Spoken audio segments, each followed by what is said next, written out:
नमस्कार दोस्तों। कहानियों की श्रृंखला में आज सुनेंगे नरेंद्र कोहली जी की कहानी परिणति। लेकिन उससे पहले मेरा आपसे विनम्र अनुरोध है कि अगर मेरे द्वारा सुनाई हुई कहानियाँ आपको अच्छी लगती हैं और आप मेरे चैनल पर पहली बार आए हैं तो मेरे चैनल को सब्सक्राइब ज़रूर करें, लाइक करें और अपने दोस्तों और परिचितों में शेयर भी करें। बेल आइकन दबाना बिल्कुल भी ना भूलें। आज सुनिए परिणति। अनुराधा बहुत देर से आई और जब आई तो बहुत उदास थी।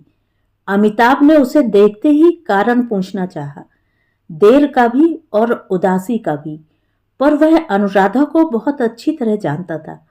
पूछने पर वह बड़ी सुविधा से सारा दोष परिवहन व्यवस्था पर डाल सकती थी और उदासी का कारण वह अनुराधा नहीं बताएगी। जितनी बार पूछेगा उतनी ही बार वह कहेगी, कुछ नहीं हुआ, तुम तो खामखा ही पीछे पड़ जाते हो। अमिताभ ने कुछ नहीं पूछा। वे मॉरिस नगर से यूनिवर्सिटी लाइब्रेरी की ओर जा रहे थे चुपचाप। फिर अनुराधा ही बोली, सुनो अमी, एक बात कहनी है, पर इस एश्योरेंस के साथ कि तुम उसका कारण नहीं पूछोगे, पूछताछ नहीं करोगे। अनुराधा स्वयं ही खुल रही थी। फिर अधिक कुरेदने की आवश्यकता? वह जानता था अनुराधा उससे कुछ छिपा नहीं पाएगी। पहले थोड़ी सी बात बताएगी, फिर आधी और जाते जाते पूरी बात कह जाएगी। अनुराधा को आश्वस्त करने के लिए उसने कह दिया, नहीं पूछूंगा। सोचा था उसके यह कहते ही अनुराधा शुरू हो जाएगी और बात समाप्त करने से पूर्व चुप नहीं होगी, पर अनुराधा चुप ही रही। अनुराधा की चुप्पी से अमिताभ के स्नायुओं पर बोझ बढ़ने लगा था।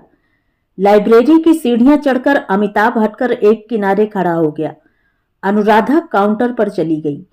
किताबें लौटाने में उसे 5 मिनट से अधिक नहीं लगे। कार्ड वापस ले उसने अपने पर्स में डाले और साड़ी का पल्लू ठीक करती हुई स्टैक हॉल की ओर मुड़ गई। अमिताभ को साथ चलना पड़ा। उसको अनुराधा का स्टैक हॉल में जाना अच्छा नहीं लग रहा था। वह बात जो अनुराधा उसे बताने वाली थी, क्या है, अधिक प्रतीक्षा वह नहीं कर सकता था। वह जल्दी से जल्दी लाइब्रेरी से बाहर निकलना चाहता था ताकि अनुराधा से वह बात पूछ सके। पर अनुराधा स्टैक हॉल जा रही थी, जहां से 4-5 पुस्तकें छांटेगी, फिर उन्हें इशू करवाएगी और तब वह बाहर निकलेगी। इस सब में आधा पौना घंटा तो लग ही जाएगा। अनुराधा शेल्फें खंगाल रही थी। जिस शेल्फ के सामने जा खड़ी होती उसकी कोई भी पुस्तक अनछुई न रहने देती और तब तक अमिताभ की दृष्टि आसपास खड़े पुस्तकें देखने में संलग्न लोगों को उलटती पलटती रही। अनुराधा ने 3 पुस्तकें चुनी, अपने पर्स में से इशू कराने वाले 3 कार्ड निकाले और उसे इंगित किया, आओ चलें। अमिताभ आगे आगे चलता हुआ पहले ही दरवाजे से बाहर निकल सीढ़ियों पर आकर खड़ा हो गया। अनुराधा पुस्तकें इशू करवा पीछे पीछे ही आ गई। क्या बात है?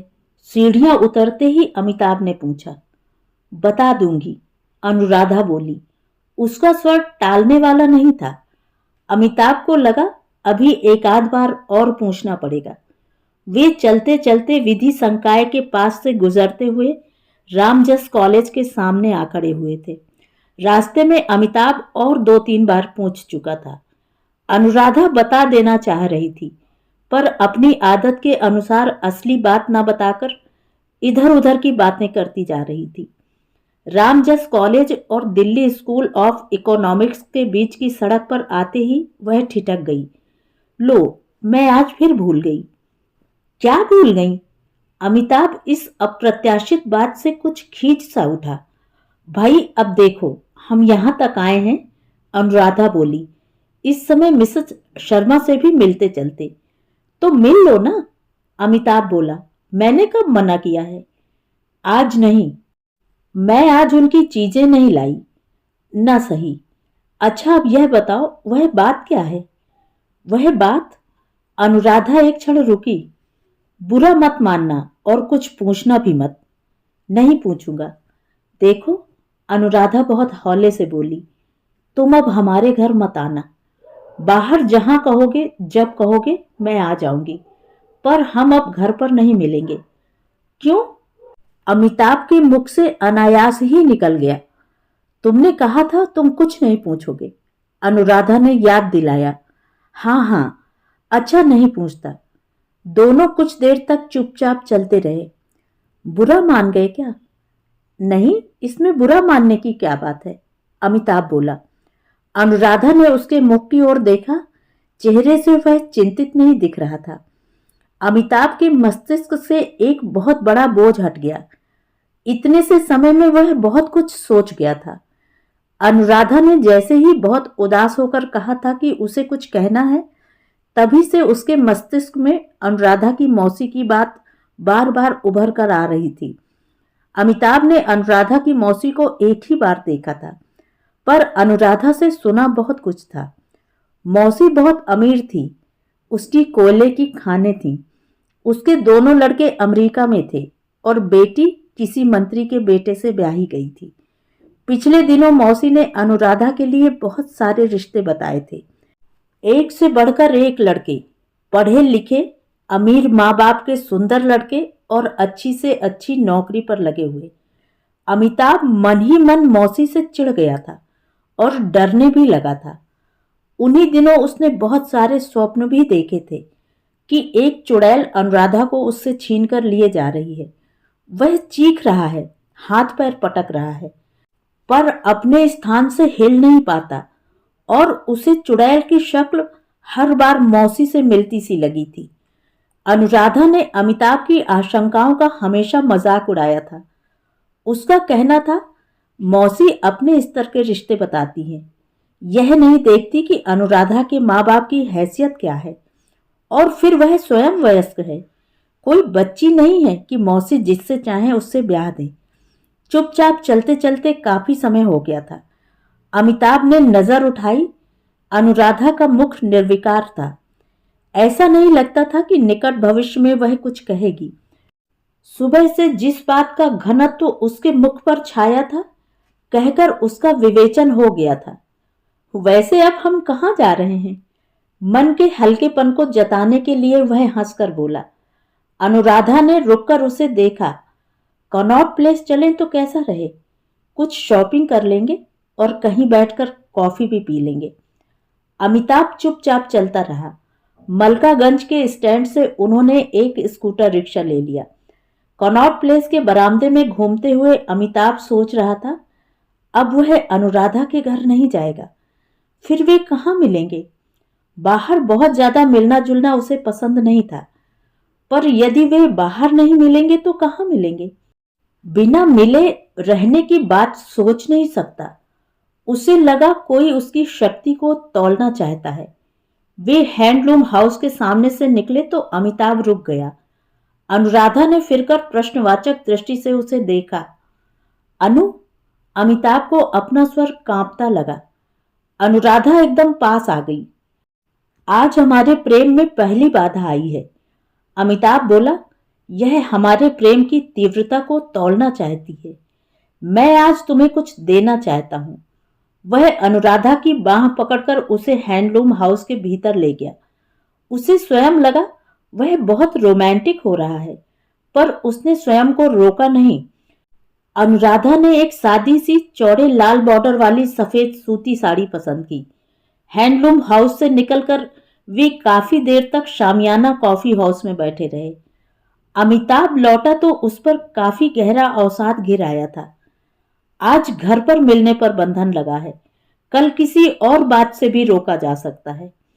अब अनुराधा से मिले बिना रहना संभव नहीं था, पर उसने ऐसा क्यों होने दिया? वह इतना कमजोर ही क्यों बना? वह अपने आप को टटोल रहा था। जब विवाह की बात शुरू हुई थी, वह अनुराधा को जानता भी नहीं था। इस बातचीत के बीच में बहुत सारे रिश्तेदार थे, पर अब उसे याद भी नहीं है कब औपचारिक बातचीत रोमांस में बदल गई।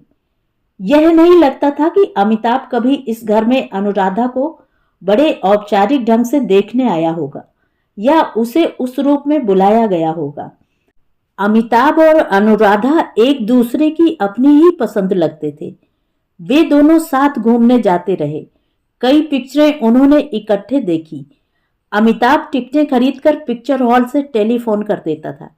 यदि घर का कोई बड़ा भी फोन उठाता तो वह कह देता कि वह पिक्चर हॉल से बोल रहा है, टिकटें उसने खरीद ली हैं, वे अनुराधा को भेज दें। अनुराधा हर बार आती रही। कभी किसी ने आपत्ति की मुद्रा नहीं दिखाई। उन्होंने कई बार बाहर साथ साथ डिनर खाया और फिर स्थिति यह हो गई कि अमिताभ शाम को दफ्तर से छूटते ही अनुराधा के घर चला जाता। शाम की चाय वहीं पीता। उसे बुलाने की आवश्यकता नहीं थी, न वह कहकर जाता। सबको पता था वह शाम को आएगा। जिस दिन न जाता उस दिन अवश्य यह पूछ हो जाती कि वह क्यों नहीं आया। अब जब वह अनुराधा के साथ इतना बंध चुका है, यह वर्जन उसे समझ नहीं आया। अलग होते हुए अमिताभ के ध्यान में यह बात थी कि अगली बार मिलने का समय और स्थान अभी तय नहीं हुआ है, पर वह मौन रहा। अनुराधा ने मना किया है तो वही क्यों नहीं बताती वह उसे कब और कहां मिलेगी। मिलने को उसी का मन नहीं चाहता। अनुराधा भी व्याकुलता से उसकी प्रतीक्षा करती है, फिर वही क्यों पहल नहीं करती। पर अनुराधा ने इस विषय में कोई बात नहीं की। हैंडलूम हाउस से निकलकर वह साड़ी को निहारने में लगी हुई थी। कई बार अनजाने ही उसने साड़ी के पैकेट को अपने गालों से लगाया था, वक्ष के साथ जोरों से भींच लिया था। उसी मग्नता में अनुराधा चली गई थी और अगली भेंट का कुछ निश्चित नहीं हो पाया था। अमिताभ के मस्तिष्क की नसें तड़कने लगी थीं और उसे अपना दिल डूबता सा लगा। सवेरे उठा तो उदासी उसकी आत्मा के साथ चिपक गई थी। लगा उसके शरीर में इंजेक्शन की सिरिंज डालकर उसकी सारी ऊर्जा निचोड़ ली गई है। बिस्तर से हिलने तक को मन नहीं चाहा, पर दफ्तर तो जाना ही था। दफ्तर जाएगा, काम में उलझा रहेगा तो अनुराधा को भूला रहेगा और तबीयत संभली रहेगी। कमरे में पड़े पड़े तो तबीयत और घबराएगी। नाश्ता करके तैयार होते होते उसका विचार बदल गया था। वह पहले यूनिवर्सिटी जाएगा, उसने तय कर लिया था, फिर दफ्तर जाएगा। दफ्तर के लिए देर हो जाएगी, पर वह यूनिवर्सिटी अवश्य जाएगा। वह अनुराधा से शाम को मिलने का समय और स्थान नियत कर लेगा। वह जानता था अनुराधा रोज सवेरे घंटे 1.5 घंटे के लिए लाइब्रेरी जरूर आती थी। वह 10 बजे वहां पहुंचती थी और अमिताभ को 9:30 बजे दफ्तर में अपनी सीट पर होना चाहिए था। काफी देर हो जाएगी, पर वह उससे मिलने जाएगा। ठीक 10 बजे अनुराधा उसे यूनिवर्सिटी लाइब्रेरी में मिल गई। तुम आ गए? अनुराधा बोली। मैं सोच रही थी तुम्हें कहाँ कांटेक्ट करूं। अभी ना मिलते तो शाम को तुम्हारे कमरे पर मैं जरूर आती। तुम दफ्तर नहीं गए? दफ्तर? अमिताभ हंसा। जाऊंगा अभी। 10 तो बज गए। हाँ, बंधन कितना कठिन लग रहा है ना? अनुराधा उदास थी। हाँ अनु, अमिताभ जल्दी से बोला। बताओ शाम को कहाँ मिलोगी? शाम को? अनुराधा ने 1 मिनट के लिए सोचा। दफ्तर से सीधे वेंगर्स आ जाना, बाकी वही सोच लेंगे। ओके, अमिताभ बोला। मैं चलूं फिर? देर हो रही है। वह बिना उत्तर की प्रतीक्षा किए लाइब्रेरी से बाहर निकल आया। उसे काफी हल्का लग रहा था। स्नायुओं का बोझ कम हो चुका था। अब वह दफ्तर का काम कर सकता था। अमिताभ दफ्तर से छूटते ही वेंगर्स पहुंचा। बस की प्रतीक्षा उसने नहीं की। पार्लियामेंट स्ट्रीट से वेंगर्स दूर ही कितना था। 10 मिनट में पैदल पहुंचा जा सकता था और बस शायद मिलती ही आधा घंटे में। अनुराधा कोने के मेज पर अकेली बैठी थी। उसने अभी तक ऑर्डर नहीं दिया था या अभी अभी ही आई थी। अमिताभ हाथ की 2-1 पत्रिकाएं मेज पर रखकर कुर्सी पर पसर कर आराम से बैठ गया। अनुराधा ने आंखें उठाकर उसे देखा और हल्के से मुस्कुराई। यूनिवर्सिटी से सीधी आई हो? नहीं, अनुराधा बोली। यूनिवर्सिटी में यह साड़ी पहनकर गई थी क्या? उसने कल खरीदी हुई लाल बॉर्डर वाली सफेद साड़ी पहन रखी थी। घर से होकर आई हो? हाँ, अनुराधा बोली। घर से होकर आई हूं। साड़ी बदल कर आई हूं और लड़कर आई हूं। लड़कर? हाँ, अनुराधा ने बताया। मैंने यह साड़ी पहनी तो सबकी आंखें खुल गईं। पूछा, यह साड़ी कहाँ से ली? मैंने बता दिया। मैं कोई डरती हूँ किसी से? मम्मी ने बहुत डांटा। बोली, हम इतने गए बीते हैं कि तुम अमिताभ से साड़ियां ले लेकर पहनो। शादी के बाद जो चाहे लेती रहना, अभी कुछ मत लो। उन्होंने कहा है यह साड़ी तुम्हें वापस कर दूं, पर मैं कैसे कर सकती हूँ? मैंने कह दिया कि वापस नहीं करूंगी और बता दिया कि इसे पहनकर तुम्ही से मिलने जा रही हूं। तो घर से बाहर की पहली भेंट पर ही झगड़ा वगड़ा आरंभ हो गया। अमिताभ मुस्कुराया।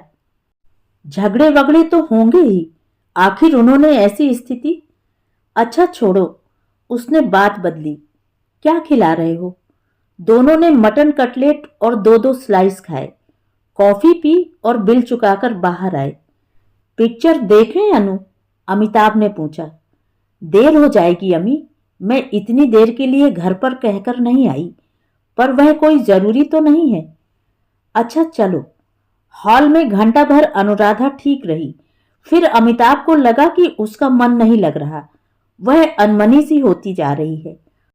उसने कई बार धीरे से पूछा, पर वह टाल गई। बाहर निकल अमिताभ ने पूछा, कैसी लगी? भाई सच यह है, अनुराधा का स्वर उत्साह शून्य था। मैं एंजॉय नहीं कर सकी। घर पर कहकर नहीं आई थी। बिना बताए देर तक बाहर रहने की मुझे आदत नहीं है, इसलिए मन नहीं लग रहा था। चलो। अमिताभ को उसकी स्थिति का एहसास हुआ। मैं तुम्हें टैक्सी पर घर छोड़ाऊं। अनुराधा ने मना नहीं किया। वे स्टैंड तक आए। एक बात पूछूं अमी? टैक्सी चलने पर अनुराधा बोली। अनुराधा का अनमना हो जाना अमिताभ को अच्छा नहीं लग रहा था। आज तुम्हारे कितने पैसे खर्च हुए? 5 बैंगर्स में, 7.5 पिक्चर में और 5 के लगभग टैक्सी में। अनुराधा बोली, तुम्हें नहीं लगता अमी कि ऐसे मिलना बड़ा महंगा पड़ता है? तो क्या हो गया? अमिताभ निश्चिंतता से बोला। कभी कभार खर्च हो जाए तो क्या है? कभी कभार हो जाए तो कोई बात नहीं, पर हमें तो रोज इसी प्रकार मिलना पड़ेगा, और रोज इतना खर्च। ऐसा करो, अमिताभ बोला, कल छुट्टी है। लंच के बाद तुम ओडियन के स्टॉप पर मिल जाओ। कुतुब चलेंगे, वहां बहुत जगह है घूमने को। समय मजे में बीत जाएगा और खर्च भी नहीं होगा। ठीक है, अनुराधा बोली और फिर चुप हो गई। अमिताभ देख रहा था। अनुराधा के मुख की तनी रेखाएं ढीली नहीं हो रही थी, वे उसी प्रकार तनी बैठी थी। क्या बात है अनु, योजना पसंद नहीं आई? उसने पूछा। नहीं, वह बात नहीं है। अनुराधा रोष भरे स्वर में बोली, मैं इस प्रकार मिलना नहीं चाहती। हम अच्छे भले घर में बैठे रहते थे, पर अब। वह रुकी। मुझे अपने घर वालों पर गुस्सा आ रहा है, जिन्होंने हमें घर से निकालकर इस प्रकार मिलने पर मजबूर किया है। अमिताभ कुछ नहीं बोला। उसे भी लग रहा था इस प्रकार बाहर बाहर मिलना दोनों के लिए ही स्वाभाविक नहीं था। घर पर मिलकर एक प्रकार का उल्लास उसके मन में भर जाता था, उसका अब कहीं पता नहीं है। अनुराधा भी कितनी बदल गई है। पहले वह मिलने उसके घर जाता था, बातों ही बातों में देर हो जाती थी। वह उठना चाहता तो अनुराधा उसे कितने आग्रह से ठहरने के लिए कहती थी। अब अनुराधा जल्दी से जल्दी भागकर घर पहुंचना चाहती थी, 1 मिनट भी रुकना नहीं चाहती। जब तक उसके साथ होती है, उसके साथ होने का उल्लास भी उसके मन में नहीं होता, क्योंकि यह साथ होना भी एक मजबूरी है।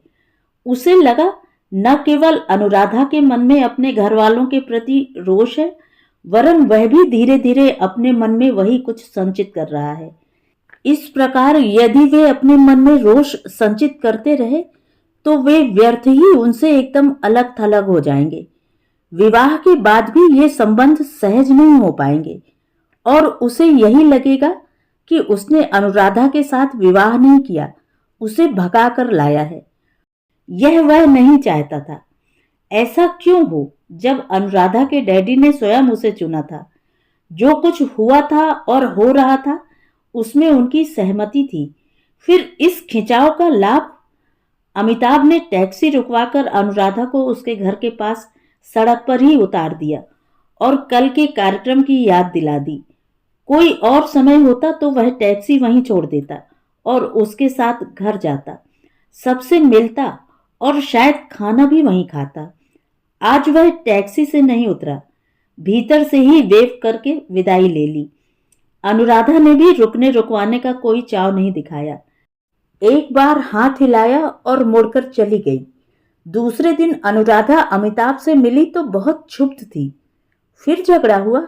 अमिताभ ने मजाक किया। हाँ, वह बोली, पर अभी मत पूछना, कुतुब पहुंचकर बताऊंगी। बस में इतनी अधिक भीड़ थी कि न वे इकट्ठे बैठ सके न कोई बात ही हो सकी। घंटा 1.5 घंटा दोनों अलग अलग सीटों पर बैठे रहे। एक ही बस में होने के कारण सामीप्य का एहसास भर था। कुतुब पर बस रुकी तो वे उतरे। छुट्टी का दिन था। ढेरों लोग दिन बिताने के विचार से आए हुए थे। कहीं भी एकांत नहीं था। वे कहीं ठहरे नहीं, चलते गए। क्या बात हुई अनु? अमिताभ ने फिर पूछा। वह बात तो कोई खास नहीं है, अनुराधा ने कहा। विनीता को कहीं जाना था। उसे मेरी लाल बॉर्डर वाली साड़ी भा गई है। उसने मुझसे पहनने के लिए वह साड़ी मांगी, मैंने इनकार कर दिया। मैंने किसी चीज के लिए उसे कभी मना नहीं किया, पर यह तुम्हारा उपहार है, प्रेम का प्रतीक है। मैं कैसे सह सकती हूं कि इसे कोई और पहने, चाहे वह मेरी अपनी ही बहन हो। फिर क्या? अनुराधा ने कहा। विनीता आगे से तीखी पड़ी तो मैंने उसे डांट दिया और वह रोने लगी। उसे रोते देख मम्मी नाराज हो गईं और मुझे साड़ी दे देने को कहा। मैंने फिर इनकार कर दिया। जानते हो उन्होंने क्या कहा? बड़ी कीमती साड़ी है, जैसे यही पहनकर फेरे लेगी। 25 रुपए की साड़ी नहीं है। मैंने भी कह दिया, अब तो चाहे कुछ भी हो, मैं इसी साड़ी में फेरे लूंगी। ठीक है ना? तुम्हें कोई ऐतराज तो नहीं होगा? अमिताभ अचकचा गया। उसने नहीं सोचा था अनुराधा इतनी बड़ी बात कर जाएगी और उससे भी वचन चाहेगी। पर अनु, यह साड़ी तो सफेद है। वह बोला, फेरे तो लाल साड़ी में लिए जाते हैं। वह सब मैं नहीं जानती। अनुराधा बोली, मैं तो इसी साड़ी में फेरे लूंगी। लाल रंग शुभ माना गया है, इसलिए सब लोग पहनते हैं। इसमें भी लाल बॉर्डर है, और जब मैं इसे ही शुभ मानती हूं तो किसी को क्या आपत्ति? तुम्हें कोई आपत्ति हो तो अभी बता दो। अमिताभ आपत्ति करने का साहस न कर सका। अनुराधा उसी से उलझ पड़ी तो? अनुराधा उस साड़ी को इतना बड़ा मान देना चाहती है, यह अमिताभ का भी सम्मान था। तो रानी जी फेरों के लिए बहुत व्याकुल हैं। उसने बात टालने की चेष्टा की। अनुराधा में अपेक्षित प्रतिक्रिया नहीं हुई। वह उसी प्रकार गंभीर रही, बल्कि कुछ और दृढ़ होकर बोली, हाँ अमी, बहुत थक गई हूं अब। मेरे अपने तुमसे परायों की तरह कुछ देर तक मिलकर संतोष नहीं होता। सोचती हूं अब दोनों साथ साथ रहें 24 घंटे। वह शादी के बाद ही हो सकता है। अमिताभ भी गंभीर हो गया। बोला, खासकर कल से मैं भी यह सोचने लगा हूं अनु, कि अब शादी टालने का कोई अर्थ नहीं है। घर से दूर सबसे छिपकर थोड़ी देर के लिए मिलना बहुत कष्टप्रद है। कुतुब में वे अधिक नहीं ठहरे। वहां लोगों के बीच बैठने में उन्हें संकोच होता था। यहाँ बैठने वाले सभी बाल बच्चों वाले थे। उनके बीच ऐसे जोड़े का बैठना जो परस्पर विवाहित नहीं लगता था, दोनों में से किसी को भी ठीक नहीं जचा। एकांत खोजने के लिए कुतुब से कुछ दूर जंगल में जाना पड़ता। यह जोखिम का काम था। अमिताभ सोचता है तो उसे लगता है कि उसके पश्चात उनके जीवन में एक लंबा अवकाश है। उस अवकाश में वे लोग या तो नहीं मिले, या मिले तो अकेले नहीं मिले, और कोई काम की बात जो पूछनी या कहनी हो, पूछकर या कहकर अलग हो गए। अब कमरे से काम नहीं चल सकता था, इसलिए अमिताभ को मकान खोजना था, घर का सामान बनाना था, शादी के कार्ड छपवाने थे, वरी का सामान खरीदना था, बारात के जाने के लिए बस तथा अन्य चीजों का प्रबंध करना था, रिसेप्शन की पार्टी का प्रबंध करना था, फिर कार्ड बांटने थे, इत्यादि। इन कामों में बहुधा अनुराधा उसके साथ थी, पर ये सारे कार्य एक जड़ स्वप्नावस्था में हुए थे। उन्हें अमिताभ अपने जीवन का अंग कैसे मान लेता?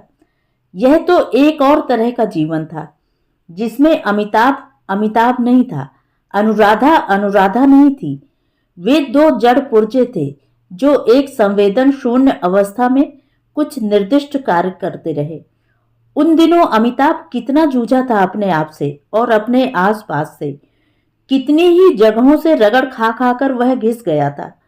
उसकी अपनी तीखी रेखाओं का कहीं पता नहीं था। लगता था वह सारा का सारा भुरभुरा गया है। जहां कहीं किसी का हाथ लगता है, वहीं से तीखी रेखाएं घिसने लगती हैं और वह गोल भद्दा और सामान्य होता जा रहा है। उसका अपना व्यक्तित्व कहीं खो गया था।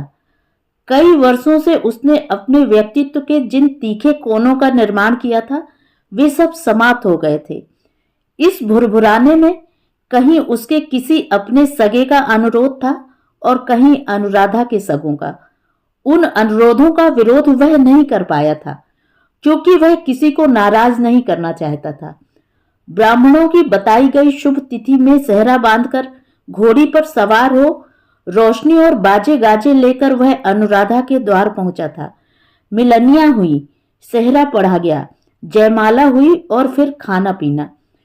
फेरों में बैठते हुए अमिताभ को लगा विनीता आज अनुराधा के साथ अतिरिक्त रूप से जुड़ी हुई थी। वह एक क्षण के लिए भी उससे अलग नहीं हुई। जरा सा कपड़ा खिसकने पर उसे ठीक कर देती थी। अनुराधा को जरा हिलने भी नहीं देती थी।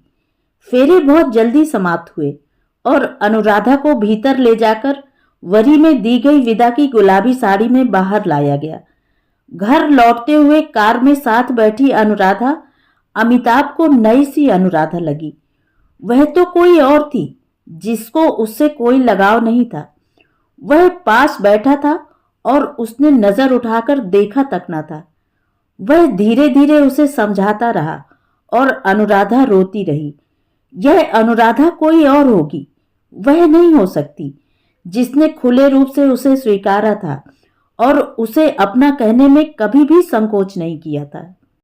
एकांत पाकर पुरानी अनुराधा लौटी, आंसू पोंछ डाले और मुस्कुराई। यहां आने का बहुत दुख हुआ अनु। अमिताभ बोला। रास्ते भर रोती रही। रोना आ गया।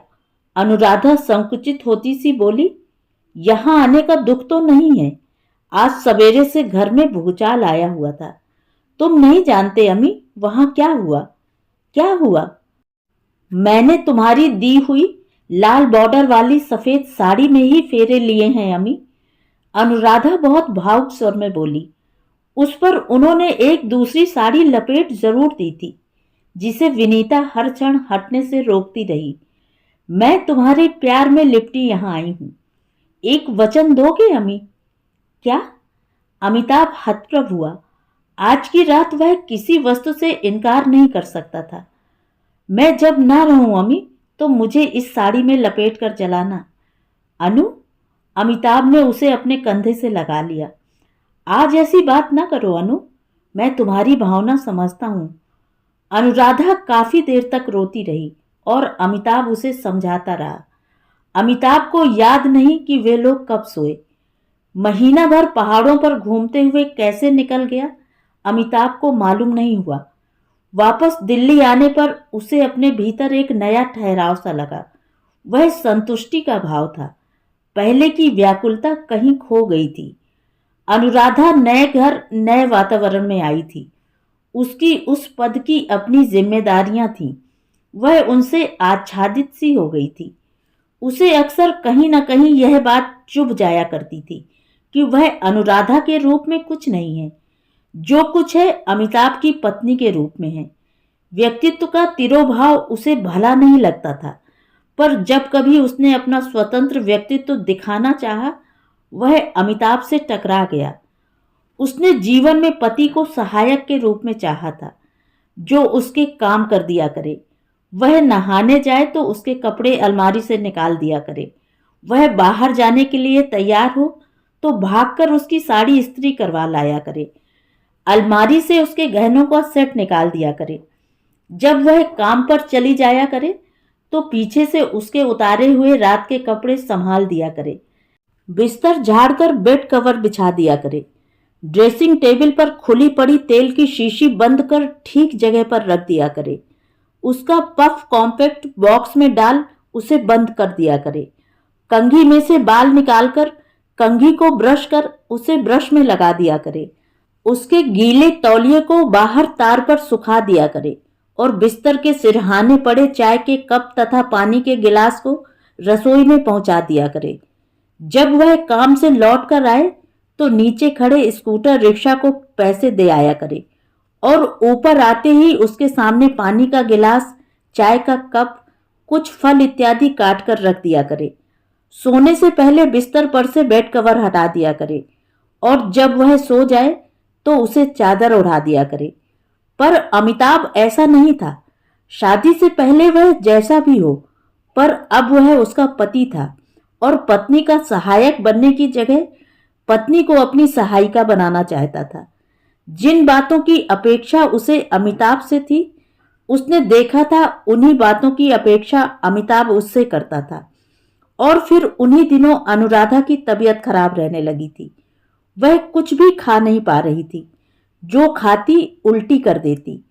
हाथ पैरों की सूजन बढ़ती जा रही थी। ब्लड प्रेशर ऊंचा हो गया था। 2 मिनट खड़ी रहती तो हांफने लगती। स्वभाव से भी बहुत चिड़चिड़ी हो रही थी। छोटी सी बात पर लड़ पड़ती और फिर देर तक रोती रहती।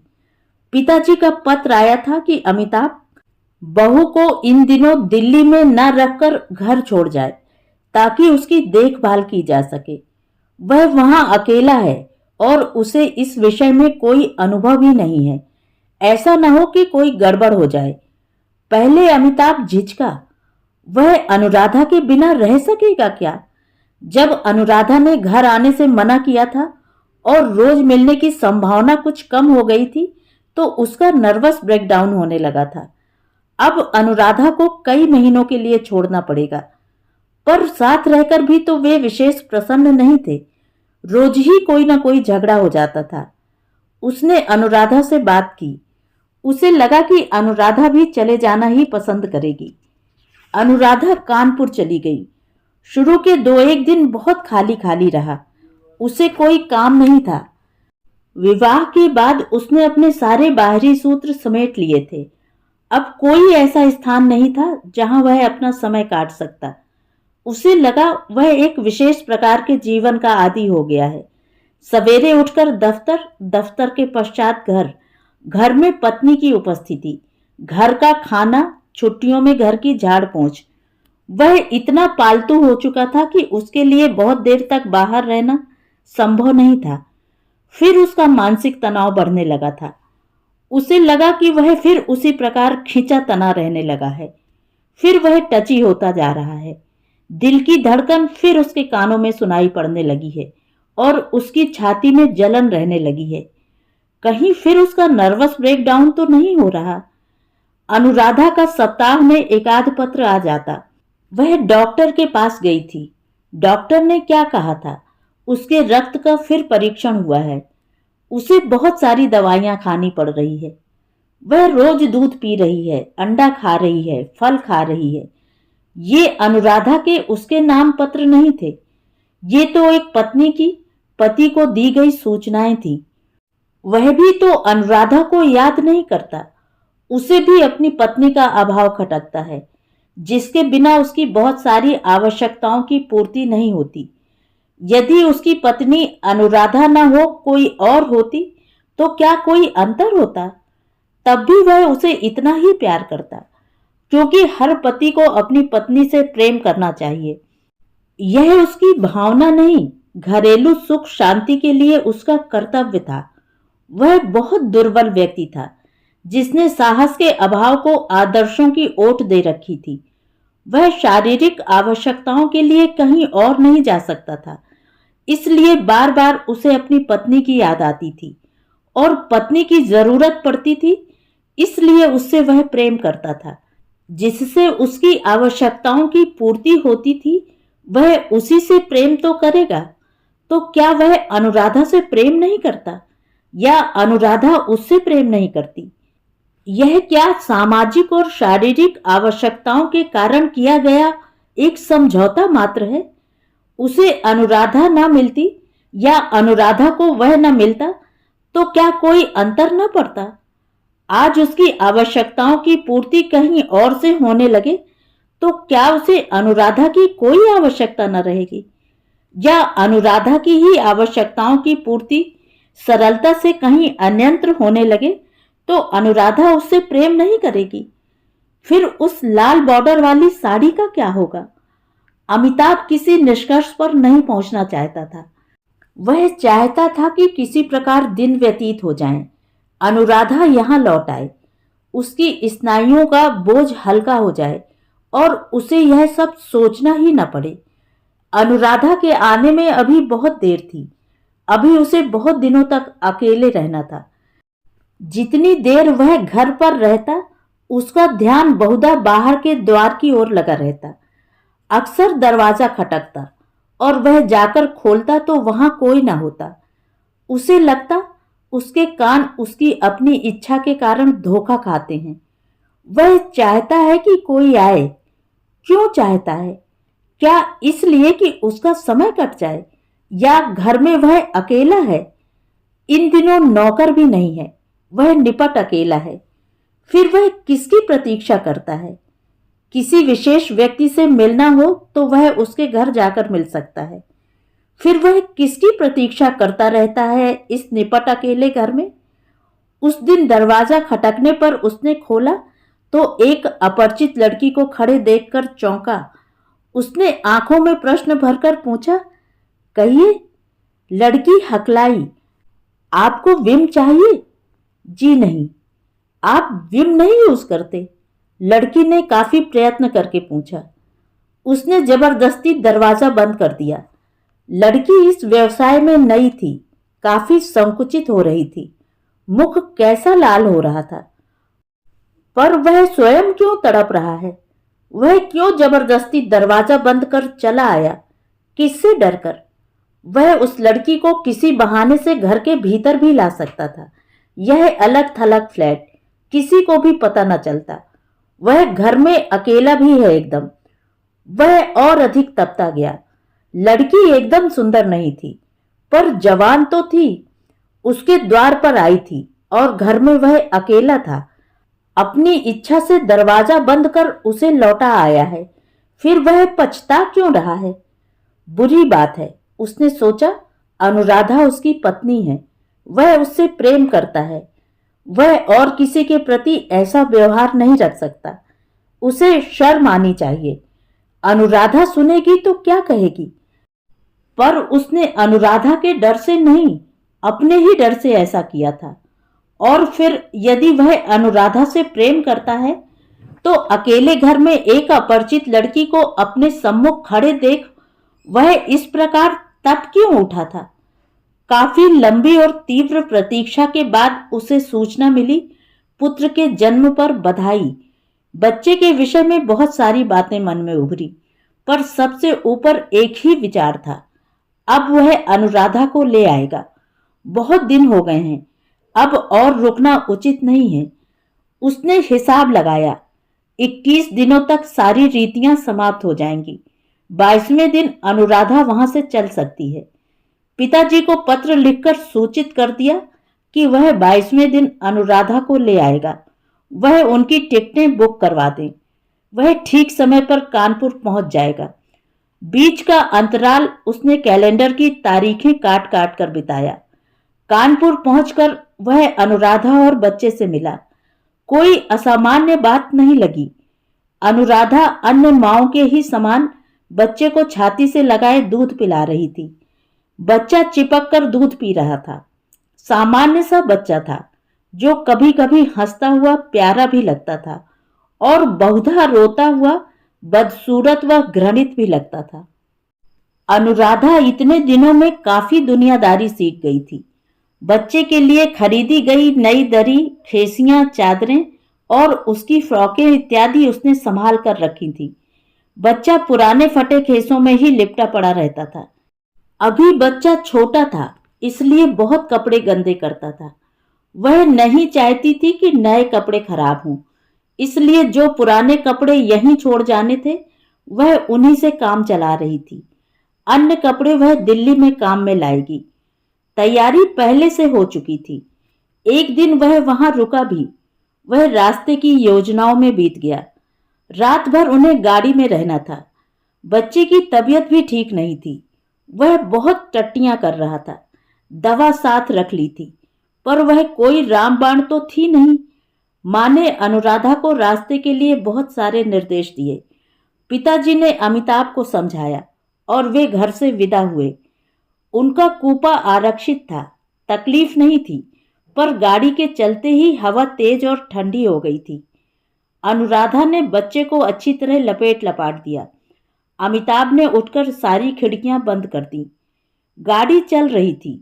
कूपे में वे दोनों अकेले थे और कूपे की सारी खिड़कियां दरवाजे बंद थे। अमिताभ का शरीर सहसा तप उठा। उसने अनुराधा का मुख अपने हाथों में ले लिया। अनुराधा में कोई प्रतिक्रिया न हुई। वह उसी प्रकार बुत बनी बैठी रही। उदास क्यों हो अनु? अमिताभ ने अपने रक्त के आवेश को संयत करते हुए पूछा। इसकी तबीयत ठीक नहीं है। अनुराधा ने बच्चे की ओर देखा। दिल्ली पहुंचकर ठीक हो जाएगा। अमिताभ ने उसे आश्वासन दिया। किसी अच्छे डॉक्टर को दिखा देंगे। वह अनुराधा से सटा बैठा था, पर उसे अपने शरीर के तपने का ही आभास था। अनुराधा में कोई परिवर्तन नहीं आया था। बच्चे ने फिर टट्टी की थी। अनुराधा ने उसे उसी गंदे नैपकिन से साफ किया और धुला हुआ नैपकिन बांध दिया। वह गंदे नैपकिन को तर्जनी और अंगूठे के नखों में लटकाए इधर उधर ताकती रही। क्या है? अमिताभ चाहता था अनुराधा इस सब से जल्दी निबट ले और वह अपना प्यार जताए। इसका क्या करूं? अनुराधा ने नैपकिन की ओर आंखों से संकेत किया। जाओ धो लाओ। मुझसे नहीं होता। अनुराधा ठुमक कर बोली। यह रात भर टट्टियां करता रहे और मैं उन्हें धोती रहूं तो फेंक दो। अमिताभ का स्वर उत्तेजित था। अनुराधा ने सिर उठाकर उसे देखा। उसकी दृष्टि में कोई भाव नहीं था। बोली, इस प्रकार फेंकने लगी तो दिल्ली पहुंचते पहुंचते इसके पास एक भी नैपकिन नहीं रहेगा। अमिताभ उसे घूरता रहा। तो क्या करोगी? अनुराधा सोचती रही, फिर बोली, इसे तो फेंक ही देती हूं। उसने खिड़की का पट थोड़ा सा उठाकर नैपकिन बाहर फेंक दिया और मुड़ती हुई बोली, इस ट्रंक को बर्थ के नीचे से बाहर खींचकर जरा खोल दो। उसका क्या करना है अब? अमिताभ अपनी खीज रोक नहीं पा रहा था। कोई पुराना कपड़ा निकाल लूं। अनुराधा बोली, उसी को फाड़ फाड़ कर काम चलाऊं। नैपकिन बनाती जाऊंगी और गंदे होने पर फेंकती जाऊंगी। अमिताभ अनिच्छा से उठा और ट्रंक को बर्थ के नीचे से घसीटकर उसका ताला खोल दिया। कुंडा पकड़कर ढक्कन उठाया और बोला, लो निकाल लो। अनुराधा ने कपड़ों को उल्टा पुल्टा। ऊपर ऊपर ज्यादातर उसकी शादी की रेशमी साड़ियां थीं। उन्हें निकाल निकाल कर वह बर्थ पर ढेर लगाती गई और फिर उसने नीचे से एक लाल बॉर्डर वाली सफेद साड़ी निकाली। उसे उलट पलट कर देखा और बोली, यही ठीक रहेगी। बाकी साड़ियां भीतर डालकर बक्सा बंद कर दिया। अमिताभ ने ध्यान से साड़ी देखी और उसका मन भीतर ही भीतर भुरभुरा गया। उसने कुछ कहा नहीं, चुपचाप एक एक साड़ी उठाकर ट्रंक में पटकता गया। सारा सामान उसमें ठूंसकर उसमें ताला जड़ा और पैर की ठोकरों से उसे बर्थ के नीचे ढकेल दिया। उसने एक नजर अनुराधा पर डाली। उसका ध्यान अमिताभ की ओर नहीं था। उसने साड़ी में से एक चौकोर टुकड़ा फाड़ लिया था। उसे दोहरा कर उसने तिकोन बनाया और नीचे के किनारे को फाड़कर उसे बांधने का प्रबंध कर लिया। वह बड़ी मग्न होकर बच्चे को नैपकिन बांध रही थी। अमिताभ ने गले की थूक निकली और चुपचाप ऊपरी बर्थ पर चला गया। उसे नीचे झांकने की हिम्मत नहीं हुई। रात भर वह साड़ी के फटने के स्वर और खिड़की का पट खोलकर नैपकिन बाहर फेंकने की आहट सुनता रहा, पर उसने अनुराधा से कोई बात नहीं की। सवेरे अनुराधा ने ही उसे आवाज लगाई, अब उठो भी, दिल्ली आ रही है। वह नीचे उतरा। अनुराधा से बिना आंखें मिलाए उसने चीजें समेटी, अटैची केस बंद किया, बिस्तर बांधा और हाथ झाड़कर खड़ा हो गया। नीचे ऊपर तो देख लो। अनुराधा बोली, कुछ छूटा तो नहीं? उसने पहले ऊपर की बर्थ को देखा जहां वह रात को लेटा हुआ था, वहां कुछ नहीं था। फिर नीचे की बर्थ के नीचे झांका, वहां कोई कपड़ा सा लटक रहा था। उसने हाथ बढ़ाकर कपड़ा खींच लिया। यह लाल बॉर्डर था। सफेद साड़ी शायद रात भर में टुकड़े टुकड़े करके बाहर फेंकी जा चुकी थी। अमिताभ ने दांत भींचकर बाएं हाथ से खिड़की का पट उठाया और दाएं हाथ से सफेद साड़ी का लाल बॉर्डर कहीं दूर फेंक दिया। गाड़ी धीमी होती होती दिल्ली जंक्शन के प्लेटफॉर्म नंबर 11 पर आकर रुक गई। तो ये थी कहानी। कहानी आपको कैसी लगी? कमेंट करके जरूर बताएं।